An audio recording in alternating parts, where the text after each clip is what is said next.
I've always loved the look of a picture wall in houses. You know, when you go in and you see an entire wall with different size frames, and often it's black and white pictures or colored pictures, and they're a mix of different shapes and sizes. Well, I decided to do my own do-it-yourself project, and I created my very own picture wall. See?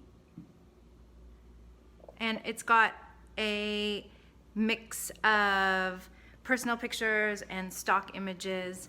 And because my boyfriend is a mathematical genius, he actually, although it looks random, everything is perfectly measured and spaced out.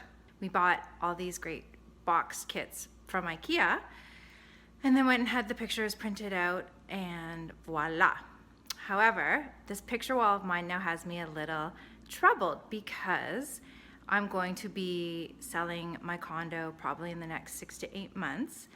And if a stager were to come in here, they might say that there's too much personalness on the wall. But I am absolutely in love with my picture wall, so now I'm in a bit of a conundrum. Do I strip all the personalness out of my picture wall and just keep it random photos? Or do I leave it as is, and hopefully the buyer who comes to look at my place can feel the amount of love that I've put into this special project of mine? So it's a great question. How much personalness do we leave or take out of our homes when we're going to sell them?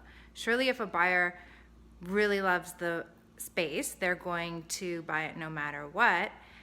But the opposite of that is sometimes when you go into homes and it's a home that's been in the family for 80 years and there are literally shrines everywhere.